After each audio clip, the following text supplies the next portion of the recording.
నియోజకవర్గంలో వేమిరెడ్డి ప్రభాకర్ రెడ్డి, వేమిరెడ్డి ప్రశాంత్ రెడ్డిలు అంతుపట్టిని వ్యూహాలతో ముందుకు దూసుకెళ్తున్నారు. కోవూరు నియోజకవర్గంలోని బుచ్చిరెడ్డిపాలెంలో అత్యంత కీలకమైన వైఎస్ఆర్ కాంగ్రెస్ పార్టీ నేతలు బుచ్చిరెడ్డిపాలెం మున్సిపల్ చైర్మన్ మోర్ల సుప్రజా మురళీధర్లు, టీడీపీ ఎంపీ అభ్యర్థి వేమిరెడ్డి ప్రభాకర్ రెడ్డి, కోవూరు నియోజకవర్గ అభ్యర్థి వేమిరెడ్డి ప్రశాంత్ రెడ్డి సమక్షంలో టీడీపీ కండువా కప్పుకున్నారు.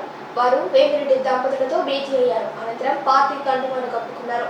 రానున్న ఎన్నికల్లో ప్రశాంత్ రెడ్డిని భారీ మెజారిటీతో గెలిపిస్తామని ఈ సందర్భంగా వారు పేర్కొన్నారు. కోవూరు నియోజకవర్గంలో వేమిరెడ్డి ప్రభాకర్ రెడ్డి, వేమిరెడ్డి ప్రశాంత్ రెడ్డిలు అంతుపట్టిని వ్యూహాలతో ముందుకు దూసుకెళ్తున్నారు. కోవూరు నియోజకవర్గంలోని బుచ్చిరెడ్డిపాలెంలో అత్యంత కీలకమైన వైఎస్ఆర్ కాంగ్రెస్ పార్టీ నేతలు బుచ్చిరెడ్డిపాలెం మున్సిపల్ చైర్మన్ మోర్ల సుప్రజా మురళీధర్లు, టీడీపీ ఎంపీ అభ్యర్థి వేమిరెడ్డి ప్రభాకర్ రెడ్డి, కోవూరు నియోజకవర్గ అభ్యర్థి వేమిరెడ్డి ప్రశాంత్ రెడ్డి సమక్షంలో టీడీపీ కండువా కప్పుకున్నారు. వారు వేమిరెడ్డి దంపతులతో భేటీ అయ్యారు. అనంతరం పార్టీ కండువాను కప్పుకున్నారు. రానున్న ఎన్నికల్లో ప్రశాంత్ రెడ్డిని భారీ మెజారిటీతో గెలిపిస్తామని ఈ సందర్భంగా వారు పేర్కొన్నారు.